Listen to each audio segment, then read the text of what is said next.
હરે કૃષ્ણ મિત્રો, સ્વાગત છે તમારો અમારી યુટ્યુબ ચેનલ ચેતન ગોહિલમાં। મિત્રો, આજે વાત કરીશું 13 ફેબ્રુઆરી 2026 અને શુક્રવારના રોજ આવતી મહાવદ 11 એટલે કે વિજયા એકાદશીની। મિત્રો, વિજયા એકાદશી એ વિજય અપાવનારી એકાદશી છે। આજના દિવસે કરેલું વ્રત એ શત્રુ પર વિજય અપાવે છે અને તમામ કાર્યોમાં સફળતા અપાવે છે।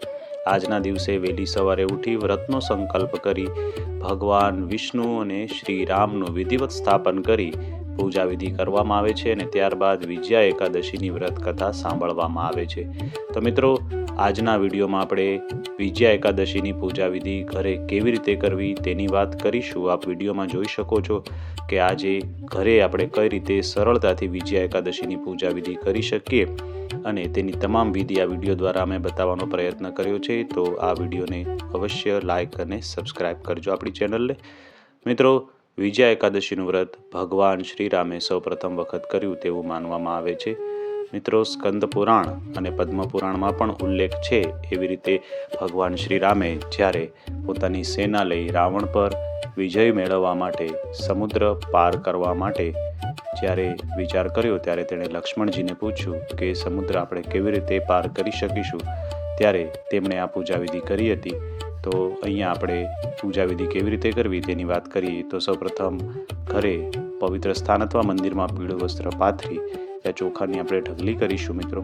અને ત્યારબાદ લક્ષ્મી નારાયણ, આજ શુક્રવારનો દિવસ છે, સાથે સાથે લક્ષ્મીજીની પણ શુક્રવારે પૂજા થાય છે। તો લક્ષ્મી નારાયણનો ફોટોગ્રાફ, શ્રી રામ અને સીતાજી લક્ષ્મણજીનો ફોટોગ્રાફ, મૂર્તિ હોય તો એ પણ સ્થાપિત કરી શકીએ, ફોટો હોય તો એ પણ સ્થાપિત કરી શકીએ। આ રીતે અહીંયા સ્થાપના આપણે કરવાની છે। ત્યારબાદ કળશની અંદર આપણે શુદ્ધ જળ ભરી અને તેને પણ અહીંયા આપણે સ્થાપનામાં રાખી દેવાનો છે। તો મિત્રો, તેને આપણે વસ્ત્ર અર્પણ કરીશું અને બોલી વિષ્ણુ ભગવાનની જય, આ રીતે કળશમાં વસ્ત્ર અર્પણ કરી તેની પણ આપણે સ્થાપના કરવાની છે। તેમાં સિક્કા, સોપારી અને તમામ વસ્તુ આપણે નાખી અંતે તલની પણ આપણે એની અંદર ઉમેરી અને તેને પણ સ્થાપિત કરીશું। આસોપાલવના પાન લઈ તેને આપણે ચાંદલા કરી અને તેની પણ આપણે અહીંયા સ્થાપના કરવાની છે। તો મિત્રો, આ રીતે આપ જોઈ શકો છો એ રીતે અહીંયા કળશને પણ આપણે ચંદનનું તિલક કરીએ છીએ, સ્વસ્તિક બનાવીએ છીએ। તો આ રીતે આપ સ્વસ્તિક બનાવી કળશની સ્થાપના આપણે કરવાની રહે છે મિત્રો। તો અહીંયા સરળ વિધિ અમે તમને દર્શાવેલી છે, એ રીતે આપ ઘરે આજના દિવસની પૂજા વિધિ સરળતાથી કરી શકો છો। અહીંયા આસોપાલવના 5 પાન લઈ આપણે કળશની સ્થાપના કરવાની છે। તો આ રીતે કળશ સ્થાપના આપણે કરીશું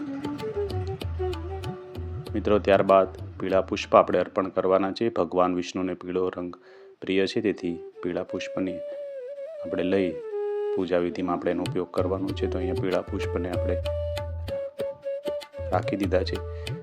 ફોટોગ્રાફની જમણી બાજુ આપણે કળશ સ્થાપના કરી છે। બોલીએ વિષ્ણુ ભગવાનની જય। ત્યારબાદ આપણે દીપ પ્રાગટ્ય કરવાનું છે। તો દીપની સ્થાપના આપણે કરી છે મિત્રો। અહીંયા દીપ પ્રાગટ્ય કરી મનમાં ભગવાન વિષ્ણુનું સ્મરણ કરતા જઈશું, દેવી લક્ષ્મીનું સ્મરણ કરીશું, રામ લક્ષ્મણ જાનકીનું સ્મરણ કરતા જઈશું। તો મિત્રો, આ એકાદશી એ વિજય અપાવનારી, સુખ સમૃદ્ધિ અને શાંતિ અપાવનારી એકાદશી છે।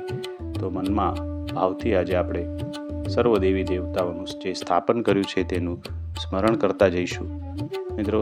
ત્યારબાદ તાંબાના પાત્રમાં આપણી પાસે લડ્ડુ ગોપાલ બાલકૃષ્ણની મૂર્તિ છે।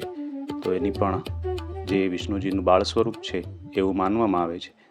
અહીંયા ગણપતિજી છે, તેની પણ આપણે આજના દિવસે વિધિવત પૂજા કરીશું। ગંગાજળ અથવા તો સાદું જળ, જેમાં ગંગાજળ ઉમેરી આજના દિવસે પહેલાં સર્વપ્રથમ એને સ્નાન કરાવીશું। તો આ રીતે આપણે સ્નાન કરાવી સ્વચ્છ વસ્ત્ર લઈ તેના અંગોને સાફ કરીશું। બોલીએ ગણપતિ દાદાની જય, બોલીએ લડ્ડુ ગોપાલની જય। તો આ રીતે આ જે પાણી છે તેને તુલસી ક્યારે મિત્રો રેડી દેવું અને ત્યારબાદ તેમને વસ્ત્ર અર્પણ કરવાના છે। તો અહીં આપણે લડ્ડુ ગોપાલને વસ્ત્ર અર્પણ કરીએ છીએ। શિયાળાનો સમય હોય તો ગરમ વસ્ત્રો આપણે તેમને અર્પણ કરવા। તો આ રીતે કળશ પર જે આપણે ફૂલનું આસન બનાવેલું છે ત્યાં તેમની સ્થાપના કરવાની છે। ત્યારબાદ વસ્ત્ર અર્પણ કરવાના છે ગણપતિજીને અને ત્યારબાદ આપણે આગળ જતા વસ્ત્ર અર્પણ કરીશું લક્ષ્મી નારાયણ દેવ અને શ્રી રામજી।